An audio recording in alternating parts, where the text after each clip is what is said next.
Hello, I'm Philip Stoten. I'm at Apex 2014 in Las Vegas, Nevada, and I'm joined by Gary Burroughs from ASM.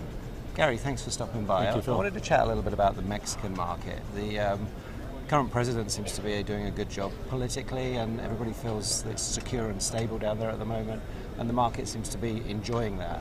What does it mean for you guys? What opportunities is it bringing your way? Well, I think, as you know, Phil, most of the companies down there are either Western-based companies, European or American, with large entities down there for labor costs and things like that.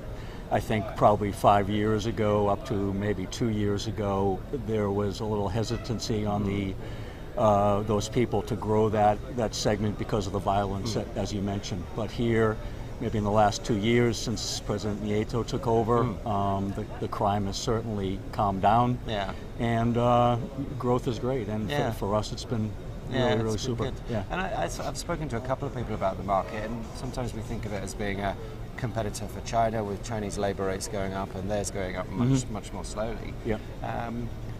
But what people have said to me is they don't want to skimp on equipment. They don't want cheap equipment. They don't want second-hand equipment. They want the best, and that's how they think they're going to compete. Well, again, all these European and Western companies down there, they're scaling back maybe their U.S. operations or European operations, and putting the equipment where the volume is and the value is. Yeah. And the equipment has to perform well, very high quality. The demands of a product made in Germany or the United States versus Mexico or China has to be the same to the end customer. Yeah. And that's the key.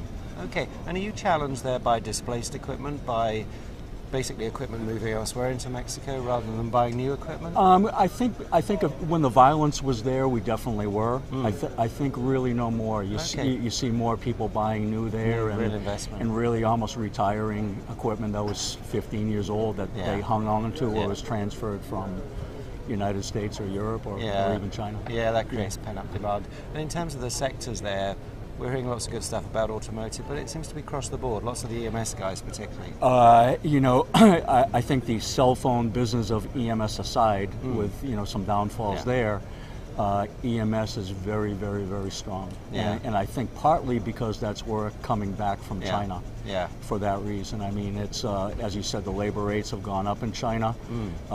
It's certainly much easier to communicate more or less in the same time zones between America, Europe, and Mexico.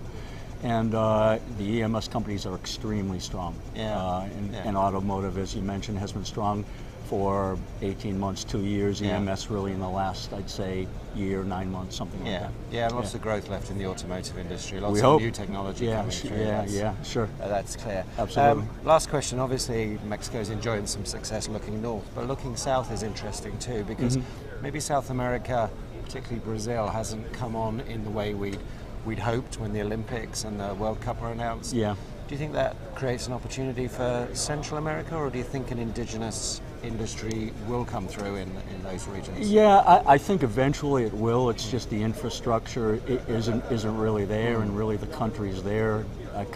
Brazil is the big dinosaur, the bulldog, if you will. So. I don't see anything short term in places like Venezuela. Probably a year ago there was talk about Venezuela growing, and now I think the world knows of the problems there and things like that. So it's hard to say. It's hard to predict. And Gary, it's strange that you've got to be reading the political pages as well as the business pages to know what's going on. In a few languages, Big challenges. Right. Yeah. Thanks for stopping by. Thanks All right, for the Phil. insight. Appreciate Pleasure the time. to see you, and enjoy the rest of the show. Same to you. Thanks, bud. you. All right.